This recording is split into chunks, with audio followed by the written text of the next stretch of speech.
I've always lived my life to the fullest and be damned what other people thought. When something needs to get done, I get, and I feel strongly about it, can get pretty aggressive. Director of Cisco Foundation came up to me and he had a grant he wanted to give DMAC. And I said, why did you pick us? We haven't even applied. And he said, because you're a GSD. And I said, well, what's a GSD? He says, get shit done. When I look in the mirror, I do not see a sage. Even if I did, I think my wife would give me enough feedback. Her first challenge to me was, say something sage-like. And I was a loss. I never had a problem getting out of bed in the morning with a rocket coming out of my butt. I was excited about going to work, and really 45 years later, I was still excited. My neighbor said, congratulations on being a sage. I didn't know you were over 70. I said, oh, thank you. Came back home on vacation, obviously, and worked for the company, for my father in the trucking business. And I'm sure that there were some people that kind of said, well, he's just here because his dad owns the company. I probably should have tried to find a job somewhere else and get some experience, and hopefully successful experience, so I could come in and with a little more respect than I think that I did. Probably passed up some opportunities and stuff that when I was younger that I might have done different.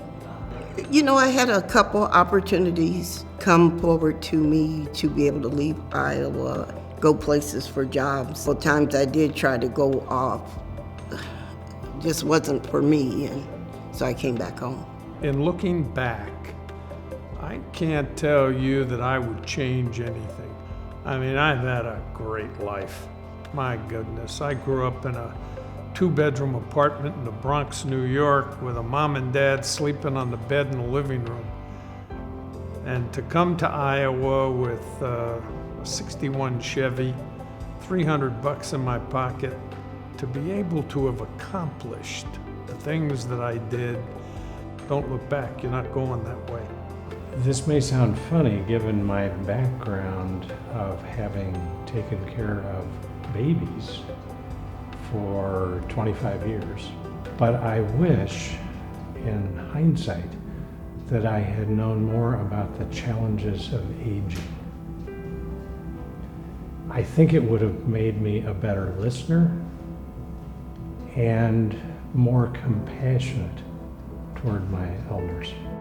I think to be patient and let the process work. I have found over time that nearly every disappointment has a silver lining. And I've had many disappointments in my life that I thought were terrible, but had any of them happened, I wouldn't be where I am today. We all make mistakes. And the best thing is just to own up to it, apologize for it, and learn from it. Because often we learn more from our mistakes than we do from what we do right. I think it's paramount to surround yourself, both in your personal life and your professional life, with people of utmost integrity. When that happens, thinking the right thoughts, doing the right things, and dreaming the right dreams happens so much more easily. Be a good listener, always be truthful, and be upfront. If something's going wrong and you know that it's wrong and you let it slide, it can cause a lot more problems later on than it can be up front. So I think integrity is as important as anything is. I would encourage young people to find a way to be of service. It might not be through their work.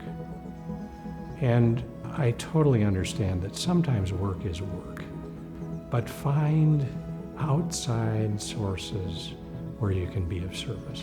And it will make all of the difference to how you feel about yourself, how you feel about your work, and making sense of the day-to-day.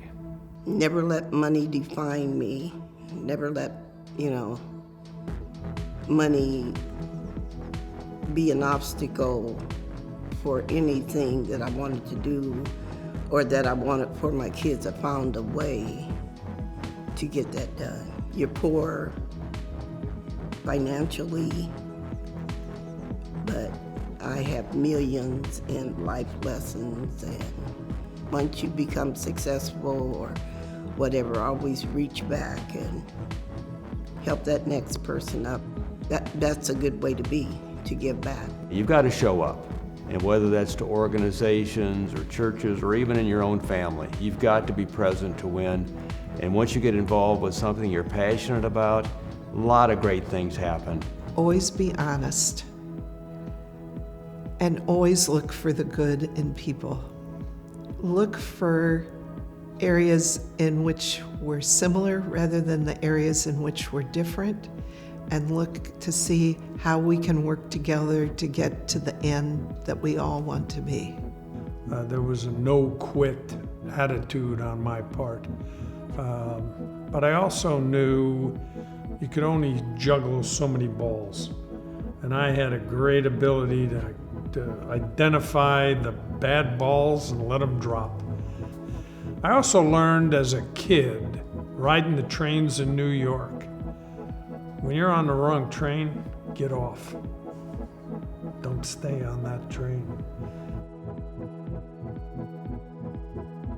I want to say thank you to the community for this honor.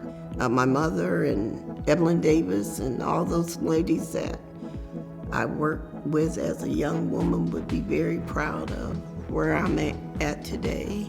I hope I've inspired some young women, some young person to follow in my footsteps. Hopefully I've lived a life that is something they'd like to emulate.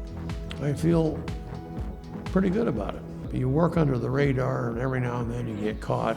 I recognize a lot of the names that have been there before, and there's a pretty good group of names that are there this year. It means so much to me to be recognized in a way that I don't see. I am humbled by it, and I am profoundly grateful. This is fantastic. There are not many things to celebrate by getting older. You know, I feel extremely honored and humbled to be with the group that's being inducted this year, and then the history of those who have been inducted in the past. A little bit of me wonders if maybe a mistake wasn't made when they considered me, because we have so many wonderful people in our community.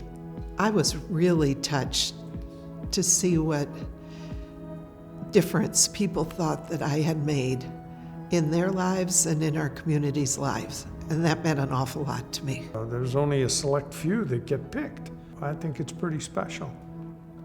You only wish that your message can get sent to the younger people. They're the ones that are going to make everything happen. This is a fabulous town. We've got great people that live here. There's no reason you can't be successful in Des Moines, Iowa. I just love this town.